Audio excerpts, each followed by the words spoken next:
and good afternoon, everyone. I'm Carol Willis. I'm Chief Executive of the National Foundation for Educational Research, or NFER.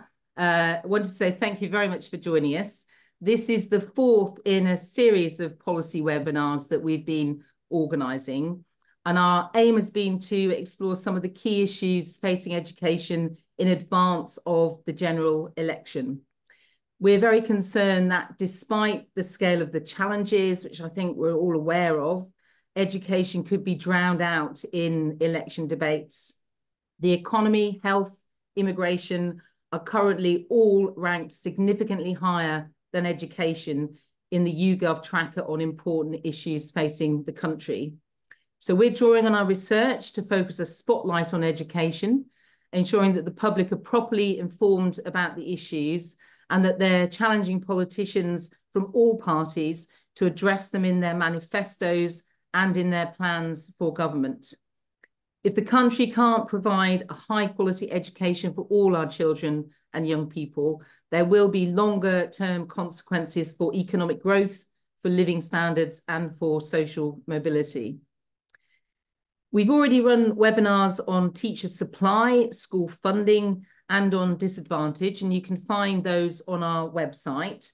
And today we're going to be focusing on skills, building on a large programme of work that we're conducting with support from the Nuffield Foundation. And we have a great group of panellists today. Thank you so much all for joining us. So I'll hand over now to our chair, Shane Chowen. Thank you very much, Carol. Hi, everyone. Good afternoon. If we've not met before, I'm Shane Chowen. I'm the editor of FE Week. We're a weekly digital newspaper and website focusing on all things further education, skills, apprenticeships, training, policy funding, and all of that. I want to say a big thanks at the offset, actually, to NFER for asking me to chair today's discussion. I'm a big fan of NFER. I think NFER makes a really important contribution to the policy landscape, and I've been particularly grateful for the organisation's insights, analysis and research on things like T-levels and on teacher workforce analysis in my newspaper. So really great to be here. Today is all about skills gaps, closing skills gaps. And I think if a government minister was here today, they probably would say that they think they were making fairly good progress closing skills gaps. They would say that they've introduced a system of employer-led standards for apprenticeships and technical education. They would say they've set up 38 local skills improvement plans with £165 million in funding. They would say that they've devolved adult skills so local mayors can decide what provision they best need for their areas. They would probably point to recently announced apprenticeship flexibilities for small businesses. Yet, despite all of that, skills gaps in crucial sectors of our economy, from care to construction, just seem to be getting worse as the government doubles down on immigration. So with the general election comes a fresh approach, could come a fresh approach, and that's what today's webinar is all about. And the polls at the moment, as you'll all be familiar with, are currently showing a high likelihood of a change in government. So what might that fresh approach look like? So as Carol mentioned, we have an expert panel to discuss that today. Luke Bocock is Research Director at NFER. We've also got Emma Meredith, who's Director of Skills, Policy and Global Engagement at the Association of Colleges. We have Laura Hawksworth, who's Head of Policy and Impact at the Careers and Enterprise Company. And Naomi Clayton is Director of Policy and Research at Learning and Work Institute. So here's how today's afternoon session is going to work. Each of those panelists will have around 5 minutes to set out their stall on what the next government could do to help close those skills gaps. After that, I'll be putting your questions to our experts. Now, the way that you do that is that you use the Q&A box, which you should see along the bottom of your screen there somewhere. You can put your question in there and I'll do my best to get to as many as possible once the panelists have spoken. Don't use the chat box for your questions. The chat box is just for you to get in touch with the team if you're having any technical problems. So do make sure you use the Q&A thing, which you should see down there somewhere. I think that's it for housekeeping, you'll be pleased to know. So kicking us off first with his 5 minutes is Luke. Thank you, Shane. As both you and Carol have described, the scale and severity of skills shortages and skills gaps that are reported by employers is widely acknowledged. And there's really no shortage of research kind of placing the cost of these challenges to the economy in the billions. Our own research for the Skills Imperative 2035 also indicates that the labour market is going to continue changing slowly but steadily and inexorably, impacting the jobs that will be needed in the future and the skills that will be needed to do them. Those changes really have the potential to significantly exacerbate the existing skills gaps, as we'll be showing in research that we'll be publishing shortly. And growing skills gaps are a collective challenge, not just a challenge for government. So whilst this event is focused on what government can do, obviously there's a key role for central government in bringing together businesses, educators, training providers, unions, local and regional government, and individuals. And that means creating a shared vision and strategy, a skills strategy that can unleash the full potential of the current and the future labour market.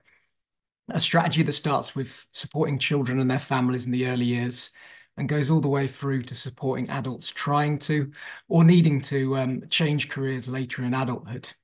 Because the skills system really encompasses so much more than just 16 to 19 education. Existing research provides lots of clues as to what some of the most important pillars in that strategy are likely to be. Given I've got about 5 minutes or so, I thought I'd kick off the contribution of panelists with 5 or 6 areas that are likely to need to be part of the government's response. So the first one, early years. Disadvantage should not determine destiny, but all too frequently it does. So we know that children's home environment plays a vital role in their early development, and that their early development plays an even bigger role in their later development as they progress through the education system.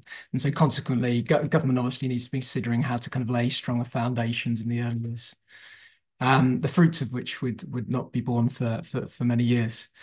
Secondly, school improvement. In England, we know that the relatively weak literacy and literacy skills of young adults can be traced back to inequalities in children's outcomes in school, which highlights the need to continue improving school standards. Thirdly, the structure of post-16 education. So in particular, how to ensure that it minimizes rather than magnifies the role that parental privilege plays in determining young people's outcomes, as well as how to ensure that young people have a good understanding of all the routes available to them. And obviously that's kind of a matter of a hot topic at the moment. Fourthly, reinvigorating adult education. It's now widely recognized. I think that megatrends like automation and AI kind of, the most notably present opportunities and challenges, and to seize those opportunities whilst minimizing the costs of disruption. Adults in declining occupations need a great platform to be able to move up in the labor market into higher paid, higher productivity jobs in growing areas, and those tend to require higher skills and higher qualifications. Fifth, ensuring that the skills of workers are fully utilized.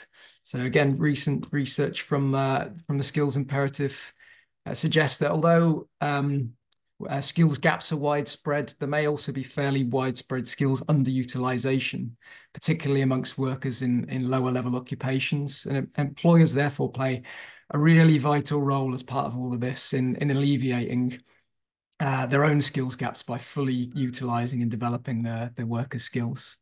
And then lastly, sculpting the economy of the future. So we've done lots of research projecting what the future structure of employment is likely to look like, but the future isn't predetermined. And if we want a higher paid, higher skilled workforce, we need a more qualified, more educated workforce. And if we want to minimize the costs of disruption, we need to actively cushion the impact of change on those workers that are most at risk of being adversely affected. That won't happen automatically. So clearly, developing and delivering a comprehensive skills strategy that encompasses each of these 6 areas and much more besides is a daunting prospect for any government at the best of times and even more so in the current fiscal context. So those, it's really important that policy choices are research informed and debated, and that everyone in the skills system has a vital role to play in that collective discussion and the development of a shared vision.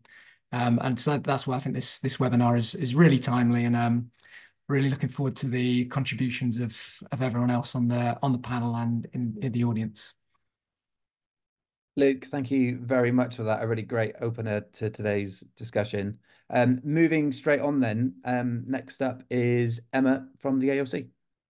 Thanks, Shane. Thanks, Luke. As Luke said at the start, there's no shortage of data out there about skills shortages, and one that strikes me in particular is the World Economic Forum Future of Jobs report published last year that says 6 out of 10 workers will require training before 2027, but only half of them will have access to adequate training opportunities, and that's worldwide.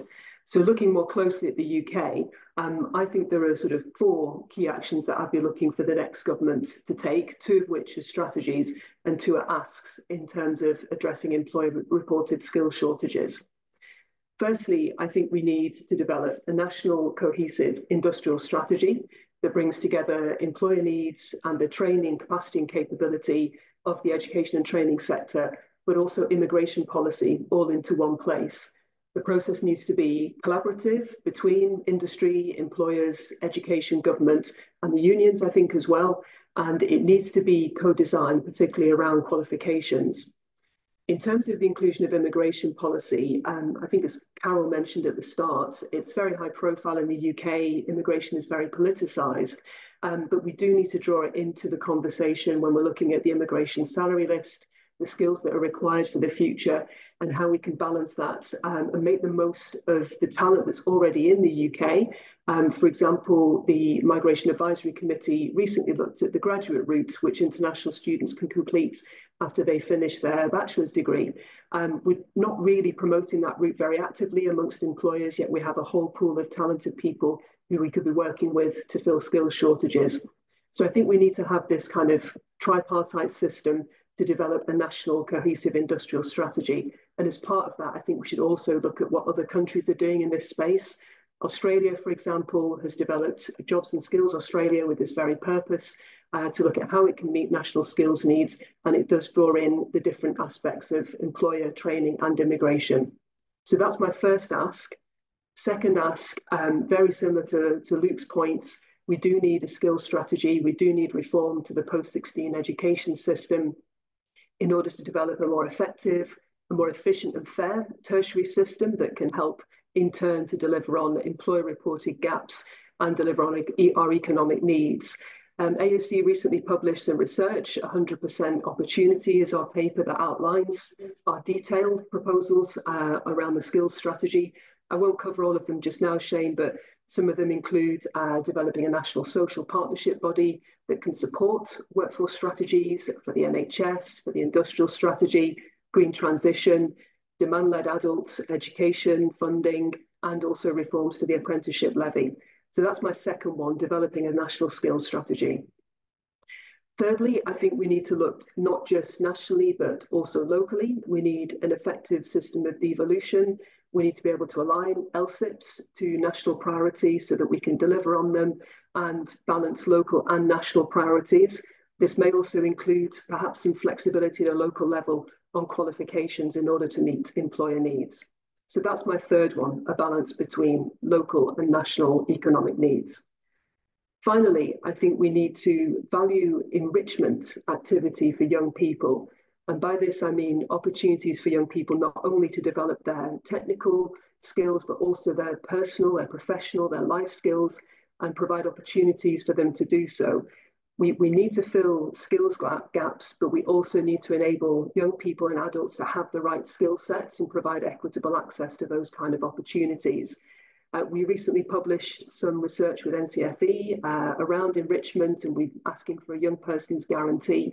And I'd also call out the importance of programs such as the World Skills Competition Scheme, which enables young people to compete internationally and benchmark their skills. and also schemes that we already have in place, but we don't have a guarantee of funding, such as the Turing scheme, which enables young people to undertake mobility overseas and gain personal experience, professional experience, and improve their technical skills. And at the moment, the vet sector is leading the way on that scheme in the sense of the percentage of disadvantaged participants that are coming through Turing, with 71%. So those are my four, Shane: 2 strategies and 2 asks for government. Thanks. Wonderful. Thank you, Emma. Very coherent. Lots to unpack there in the discussion later. Next up is Laura Hawksworth from Careers and Enterprise Company. Hi, Laura. Hello, everybody. I'm Laura Hawksworth. I'm Head of Policy and Impact at the Careers and Enterprise Company. For those of you who don't know us, we are the national body for careers education in England. So we very much focus on secondary school education. And so what I'd like to do today is to give a perspective, bringing together some data that we've recently released, looking at careers education from the educator, employer, and young person's perspective. So we recently published Careers Education Now and Next.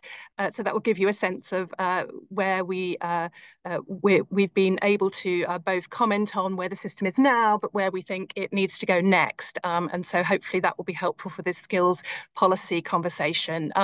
What's interesting about this report is that we have more evidence than ever. We have more granular insight than ever, with the biggest data set, 90% of schools and colleges, over 100,000 students, and getting on for 350 employers lending their voice to this analysis. And what that's enabled us to do is both to point to progress, but where there's more to do in the form of the 5 best next steps. So I'm going to tell you a little bit about that today. I won't go into huge detail because of time, but essentially, at a glance, we can see within the education system what we're calling 5 years of progress. We can measure that using the Gatsby benchmarks of Good Careers Guidance. We can see that achievement levels of Gatsby benchmarks has doubled, gone from 2.1 to 5.5 out of 8 benchmarks in the last 5 years. We can measure that young people are having more touch points with employers than ever before. They are twice as likely between years 7 and 11 to report awareness of apprenticeships. And we can start to see that Gatsby benchmark achievement is driving outcomes for young people, both in terms of reduced likelihood of being NEET, but also reported student career readiness. So we can see a link between what we're doing and outcomes.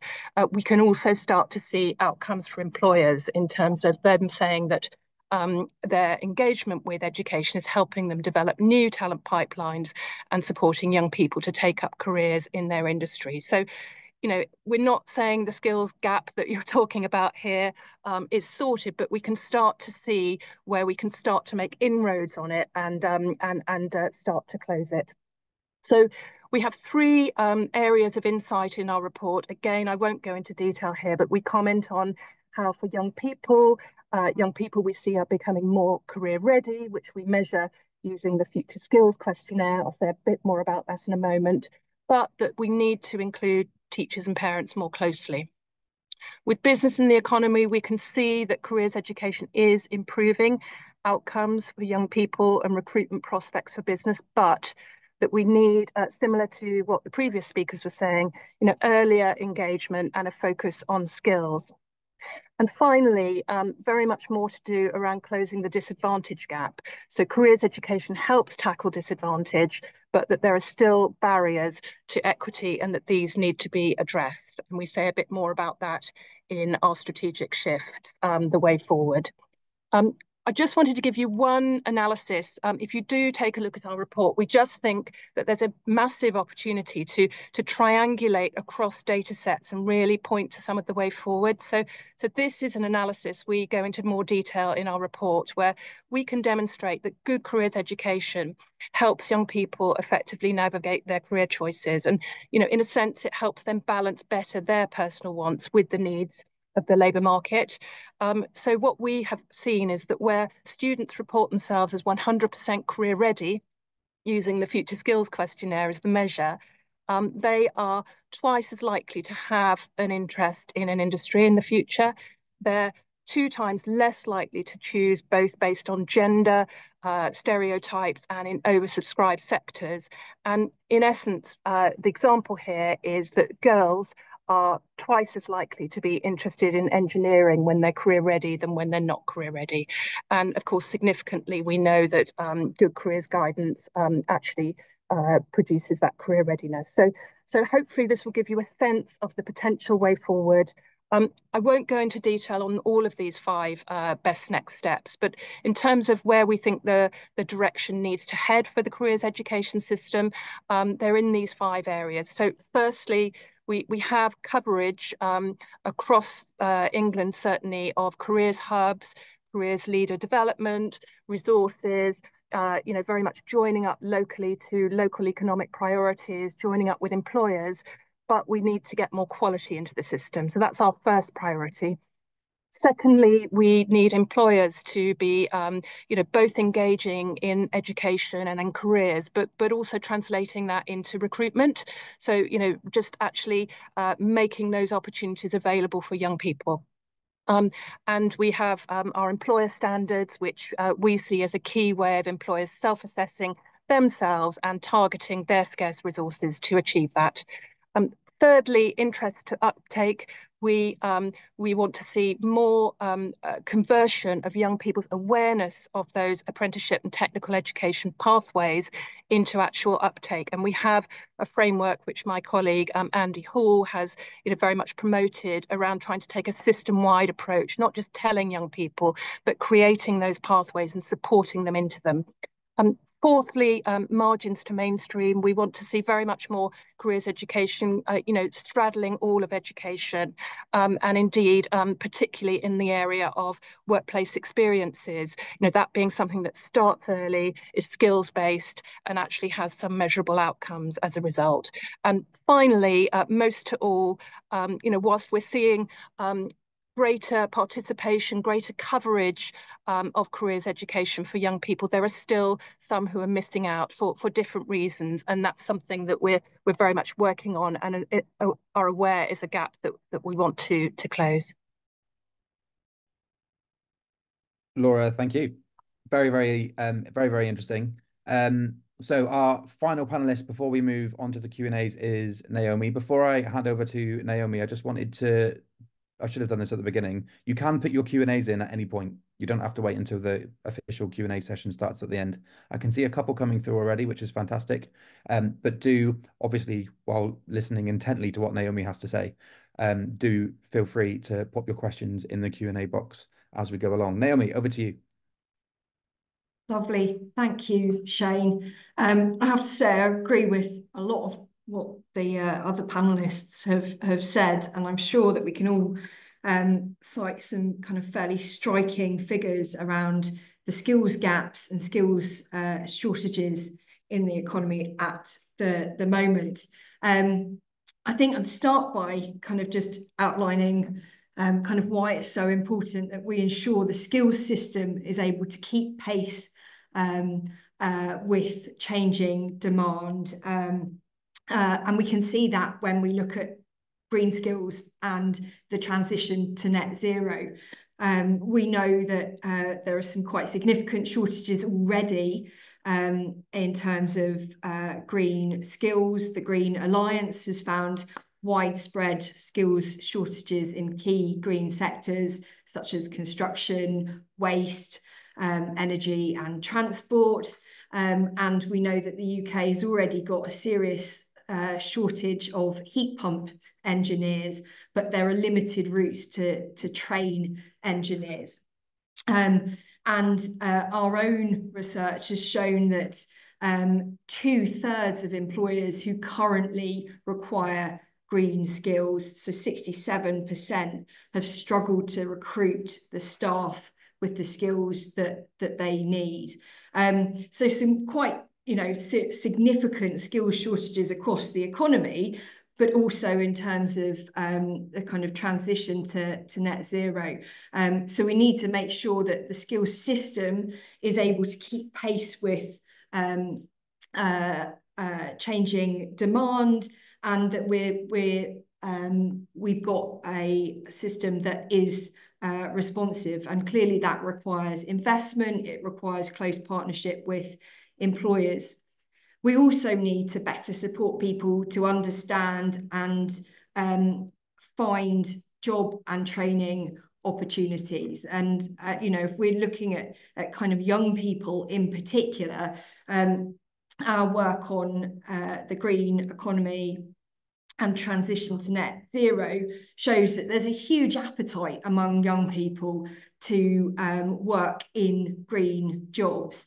But lots of young people lack awareness of the kind of career opportunities in the green economy, and lack awareness of what kind of training opportunities there are too. And young women in particular lack awareness. So we need to make sure that from an individual perspective, people are able to kind of understand the opportunities out there and navigate the skills system. And that means working with providers and other stakeholders to map career and training pathways, developing flexible provision, and using kind of marketing campaigns that really kind of capitalise on particularly young people's appetite to work in the green economy. And we also need to make sure that there's opportunities for people to learn at work too. There's a lot we can do to improve the skills system and people's ability and businesses' ability to navigate the system. But we also need to look at employer investment in skills and use of skills too. So we know that training spend per employee is less than half the EU average. We also know that there's been a significant decline in investment in training from employers over the last decade. And if we're thinking about young people in particular, this has had a disproportionate effect on young people. So we've seen a sharp fall in young people undertaking job-related training. Participation in job-related training among young people has fallen 4 times faster than for the over 25s since 2006. And I think we're all aware of the fact that apprenticeships have become more skewed towards older age groups too. So there's a particular issue in terms of making sure that young people have opportunities to develop their skills at work and learn at work. There we need to look at how we can better incentivise employers to invest in training. We think that requires reform of the apprenticeship levy. We also think the next government should introduce a skills tax credit as a way of incentivising more investment in the skills system. And we'd also be in favour of ring fencing part of the levy for young people too. So I think there's a lot that we can do with the skills system, but we can't miss the role of employers as investors in skills within all of this. I completely agree we need a long-term strategy for skills that's backed by investment. We need to be more ambitious with things like the lifelong learning entitlement. It's a good idea, but we need to make sure that there are ladders of opportunity in place so that people are able to develop their skills. And we need an explicit strategy to address the inequalities that we see in terms of access to learning and training opportunities. Naomi, thank you very much. Thank you to all the panelists. That was a really insightful set of inputs there. We're going to come on to questions in a second. I've got a couple though to kick us off. It's a really timely discussion today because just this morning, the Work and Pensions Secretary of State, Mel Stride, did a speech at a job centre where he was talking about closing some of the skills gaps using the skills bootcamp program, but better targeting that at people who are currently unemployed. Now, lots of the inputs today have talked about medium to long-term projects and strategies, but there are some sectors with really severe and acute skills needs and workforce shortages in some really, really crucial sectors. I mentioned care at the beginning. That's the one that strikes out to me as being most in need of intervention. So I'm wondering, Luke, do you see much evidence that these sorts of, acute interventions on skills gaps, like skills boot camps, like we saw in the 2021 HGV driver shortage? I don't know how many of you remember that, when the government intervenes very, very quickly with a package of support for people to enter professions. Do you see that as a policy idea that potentially the next government could do more with? When it comes to skills boot camp specifically, I think the jury's still out in terms of what outcomes they really enable, in terms of people out of work being able to get back into work, or people that are in declining occupations being able to transition over into other growing sectors of the economy that have similar kind of qualification requirements. I think there are some more kind of proven mechanisms.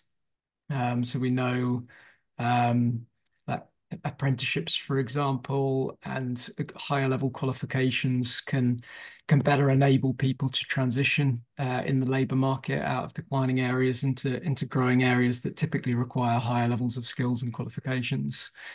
And so they might not necessarily represent quick fixes. They're not 16-week courses. They're sort of a matter of years. But they might represent the kind of the safest bets or best bets for being able to ensure sufficient flows of people from declining occupations into the areas that have the most acute skills gaps. I think skills shortages are most acute in professional occupations, and obviously they're typically degree kind of standard occupations, and there's that is kind of symptomatic of this preeminent trend of all of the job growth being concentrated at the top end of the occupational hierarchy. And to fulfill that growing demand, we need a more qualified workforce, and we cannot rely purely on an increasing proportion of young people entering higher education. We need to think about how we remove the barriers to adult education amongst the existing workforce. Emma, lots of colleges are part of the ecosystem that delivers, very, very local tailored provision, like skills boot camps, like devolved adult skills courses. I'm wondering, what noises do you hear from colleges about their ability to respond to local needs? Is devolution working for colleges? Is that something the next government should do more with? I think it's a really good question. I think it's a mixed picture on devolution. I think the jury's still out. We'll be publishing a bit more research on LSIPs in the coming month. But I mean, in terms of skills boot camps, for example, I mean, we've certainly suggested that perhaps more subsidies to employers might help incentivize uptake and just promote awareness of them. But I think what we also need to consider is striking a sort of effective balance between shorter term initiatives and I think the longer term kind of strategy and planning that we've all been talking about this afternoon for skills, because I think it's a difficult one to get right. Like you mentioned, the HGV drivers. I think the new one is train drivers, with the age for training being dropped from 20 to 18. But I think we need to sort of take the time to have a look effectively at how devolution's working, and then wrap that up into what the national needs are as well. Laura, to what extent does the work that the Careers and Enterprise Company do link with the combined authorities and the mayors? Do you get information from them, for example? How does that work?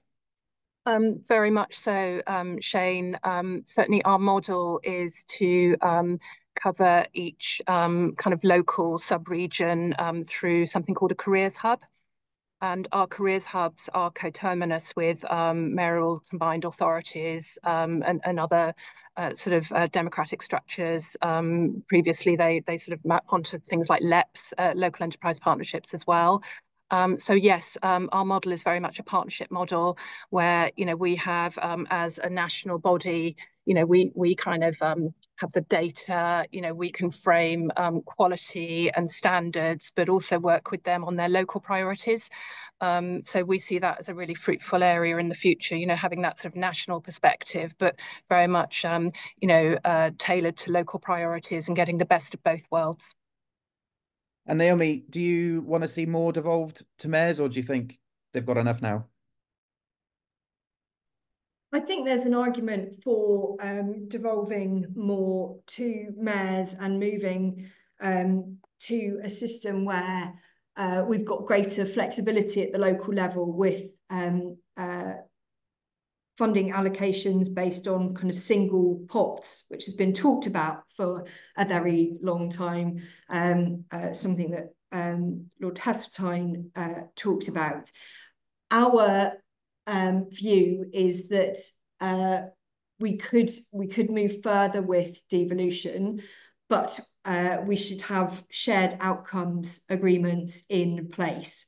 So a sense that if mayoral combined authorities are taking on responsibility for particular areas, that's accompanied by agreements that set out, expected outcomes as part of that. Brilliant. Just sticking on that localism for one more minute. Emma, one of the things you talked about was local flexibilities and qualifications. We've had a question in asking you to just expand on that a little bit, please.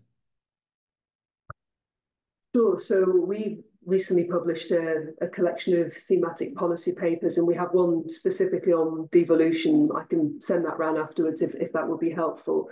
And we've suggested in there that we could look at a system whereby locally, you have 70% of a qualification that's set nationally to make sure it's understood, it's transferable across geographic boundaries, but that perhaps 30% might be tailored locally to meet local skills needs, and the college could have a role.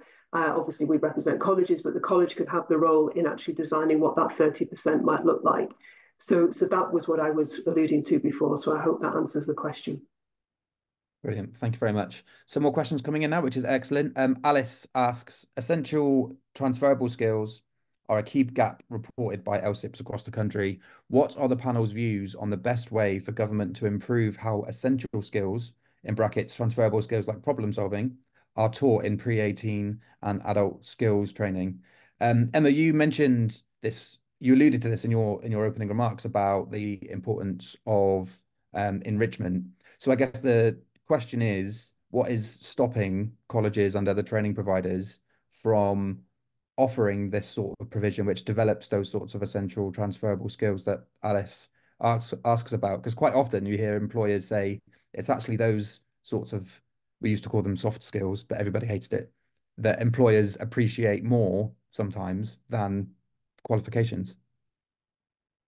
No, it's a really good question. I mean, I think certainly in our sector, colleges are offering a range of enrichment activities, and I think we list in the report sort of 6 to 7 different categories that might fall into. There may be barriers to colleges offering that in terms of staff capacity for additional activities. I mentioned Turing and world skills. They don't come without a commitment from staff, and we have a workforce challenge in the FE sector.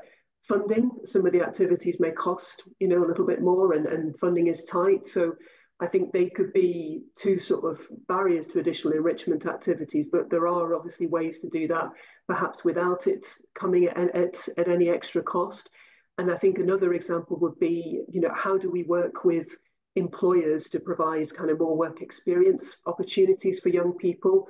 How do we persuade employers that that's valued? And because that all ties into the discussion we're having today about how we meet the skill shortages.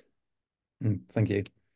Luke, one of the few things that we know about Labour's education policy is the return of mandatory 2-week work experience in schools. So that might go some way into contributing to this discussion about transferable skills, essential skills that Alice mentioned in her question.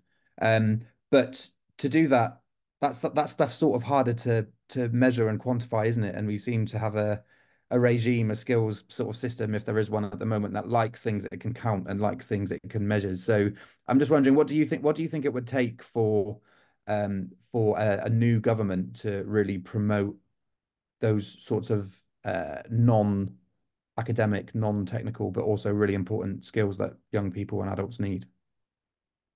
Yeah, and certainly our projections for the skills that are going to be most highly utilised across the labour market in 2035 surface the same skills. We call them essential employment skills, and we've kind of identified a sort of a set of six of them, of which problem solving that you referenced is one of them. And these are going to be even more highly utilized across occupations, and also because of the trend being towards job growth and professional occupations that most heavily utilize these kind of softer transferable skills. So they're definitely kind of in violent agreement with the kind of growing importance of those skills. In terms of how best to develop them, obviously it's quite a holistic kind of response that's required to that. So they need to be embedded across the curriculum, and that requires, there's a lot of things in the context that have to be in place for that to happen, in terms of like the accountability regime and teacher standards, and avoiding getting into a position where there's kind of excessive layers of prescriptive practice. And then I think the point you mentioned also drew Emma's attention to, in terms of a lot of the development of those skills can also happen kind of beyond the formal curriculum, through kind of extracurricular engagement is a really valid one as well. And I don't think NFER has a position on sort of the right balance between acquiring knowledge and developing these transferable essential employment skills. I'm not sure there is a right answer to that question. And they are, as you kind of suggest, more difficult to pinpoint and more subjective. But we do believe that there are, particularly advances in kind of assessment and the technology used within assessment. There are more and more opportunities, I think, now to start testing these skills, to develop these skills in kind of responsive contexts, in using scenarios and situations that young people can respond to, and we really need to kind of do more to fund more research in this area to really understand, like, how do you best develop and assess these skills, and how does that vary by domain and by young people's age and context. Thank you, Luke. Carol, I see you've raised your hand. Thank you. Sorry to abuse my role as host. I should be sitting quietly in the background, but I just wanted to come in before Luke started talking. Actually, up until that point, I think we were talking as if these essential employment skills or life skills were an add-on and they could be acquired through enrichment activities. I actually see them as a core part of the curriculum, the way it's taught, the way children learn, communication, problem solving, analysis skills, collaboration. These are all actually key things that teachers help develop in their children and young people on a regular basis. I think the challenges are when young people leave school or college, their skill base is still below that in other countries. So we're not doing it as well as other countries. And secondly, it's what are the most effective ways of building the skill development within the existing curriculum, which is already very crowded? And is it, rather than teaching problem solving, it's about the way in which different subjects are taught. So I think it goes hand in hand with those cognitive or academic skills. I don't think you can separate the two. Well put, Carol. Thanks very much. Naomi, one of the things you talked about was this idea for a skills tax credit, which sounds quite an interesting idea, because quite a lot of the things that we're going to be asking of employers requires new types of incentives. So could you just tell us a little bit more about how that skills tax credit would work for you? Yes. So essentially, it's thinking specifically about how you can introduce or improve the financial incentives for businesses to invest in training. So the idea is that you'd have a skills tax credit that is broadly based on the R&D tax credit, so that employers can claim on the costs of accredited training courses and qualifications, and that you could have a super skills tax credit for kind of priority. We talked at the time about priority levelling up areas, kind of more disadvantaged parts of the country. You could also have a particular focus on lower level qualifications too. But the idea is that we already invest quite a lot through the corporation tax deduction system. We don't really know how much, and it can be quite difficult to understand from an employer's perspective what is eligible. So it doesn't work particularly well as an incentive. So it's all about trying to improve the financial incentives, which is one part of trying to incentivize employers to invest and try and reverse some of the declines that we've seen in investment. Thank you, Naomi. It seems like the ask on employers is significant, not just for the money they should be spending on investing in the people capital, as the human infrastructure as much as physical infrastructure, but also the opportunities we're asking them to provide for young people while they're at school, and then into apprenticeships, supported internships, work placements for undergraduates as well. Students at university need those placements too.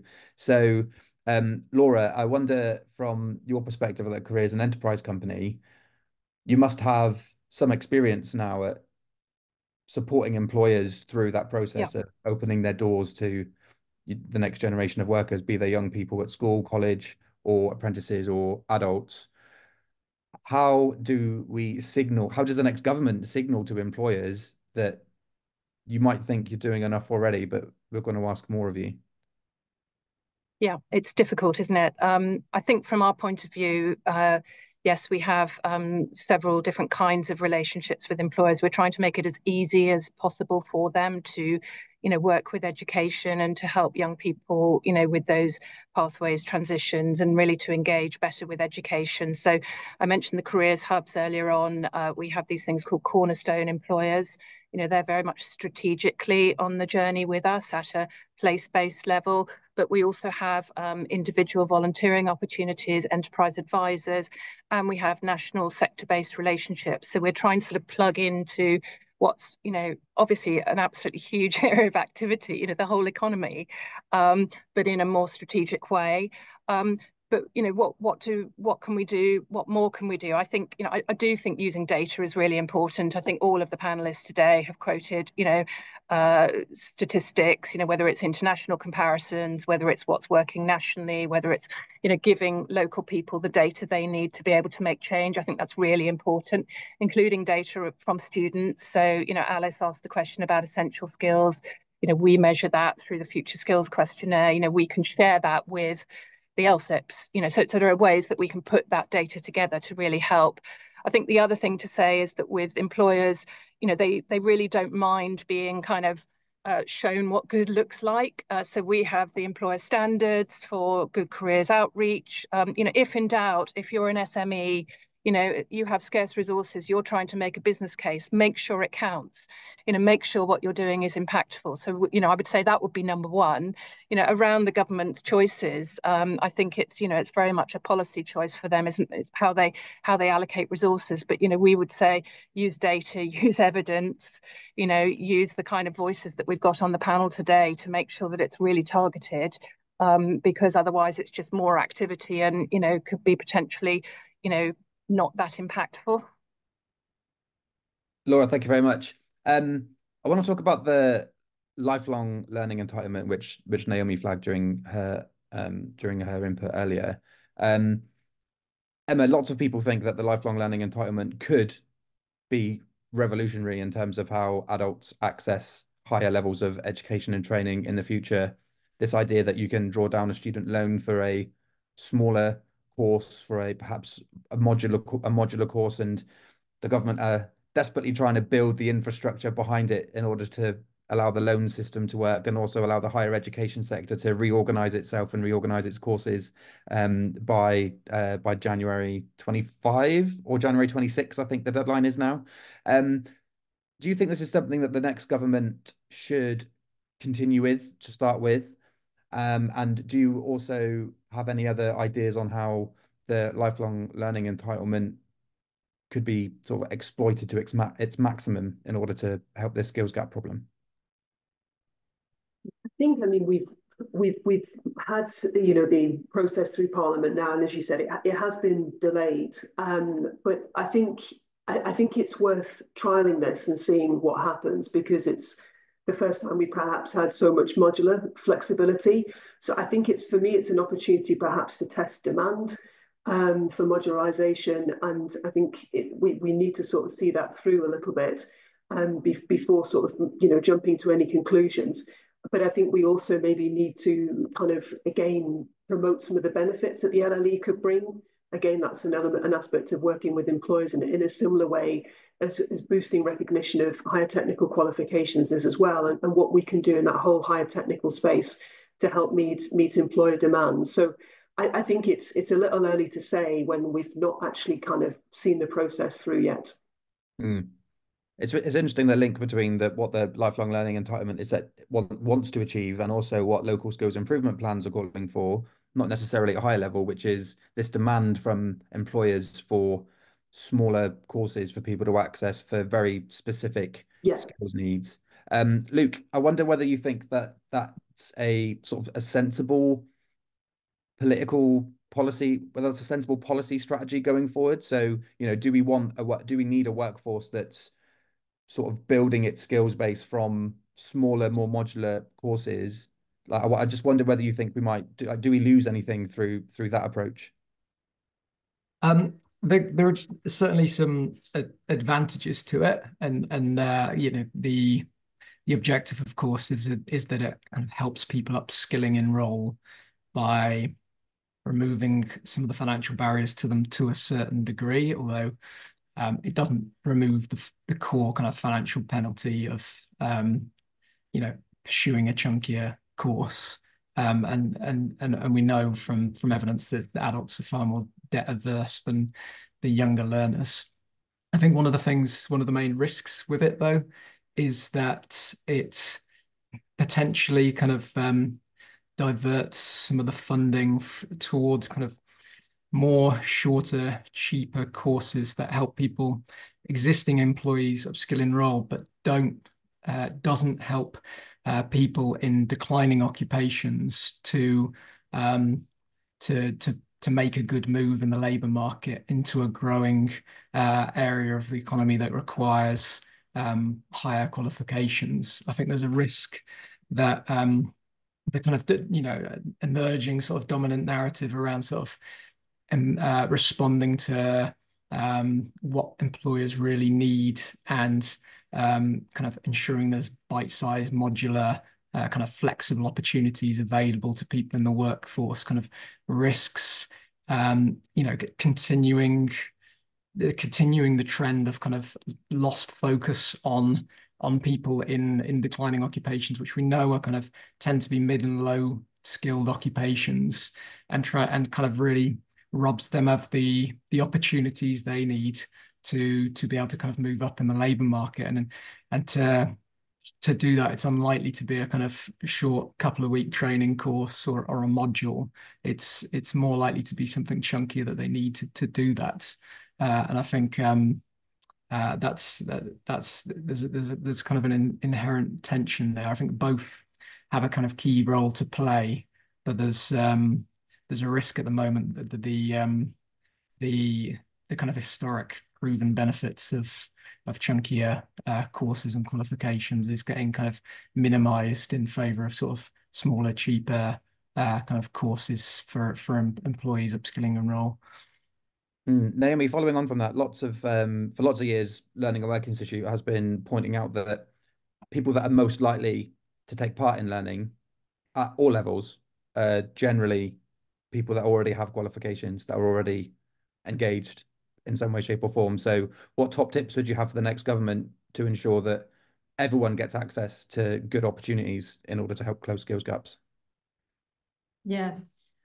Well, I think it comes back to what I was saying previously about making sure that those ladders of opportunity are there, and that we're enabling, there's a lot of focus on kind of level 4 plus. We need to make sure that people have opportunities to progress up to level 4.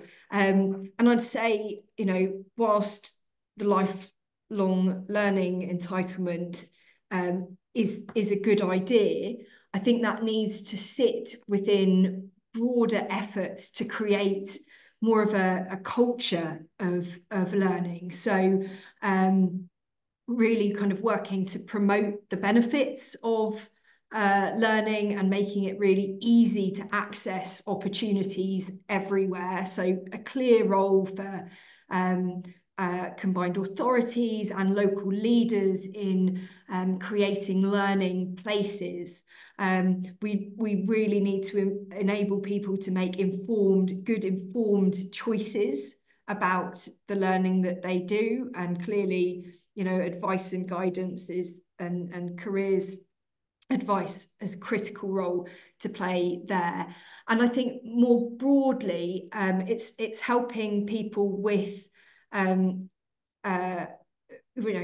costs of learning is a huge barrier for many people, and that's not just the costs involved in signing up to a course, but those wider living costs too. And so we'd like to see more support for individuals in terms of those wider kind of living costs while they're undertaking training, and then just continuing to make sure that people can fit learning around their lives. And so things like modular learning is really important from that point of view, but making sure more broadly that there are flexible learning opportunities as well. Brilliant. Thank you, Naomi. Well, unfortunately, our hour is up. I told you it would fly by. I want to say a big thank you to our guests today and to thank all of you for participating. I think we had some consensus over the last hour about some of the easy wins, but also some of the more longer term strategic decisions that need to be made. This need for a long-term national skills strategy linked to a infrastructure strategy, and for those to join up properly. Lots of contributions were about the centre relinquishing some level of control and for more decisions to be made locally. I thought that was really interesting, and hearing positive noises from both main parties at the moment on devolution. We had some really important points about what we teach in the classroom, what we teach children in the classroom around those essential transferable skills that they're going to need in the workplace, and for those to be embedded across the curriculum, not as an optional bolt-on. And we also heard just then about the importance of looking at the needs of students in the rounds in terms of maintenance and helping the education system to help people learn around their lives and the other stuff that's going on alongside work and education and everything else they have on. So I hope you enjoyed that discussion as much as I did. Look out for details from NFER on the next one. And thank you very much for joining us.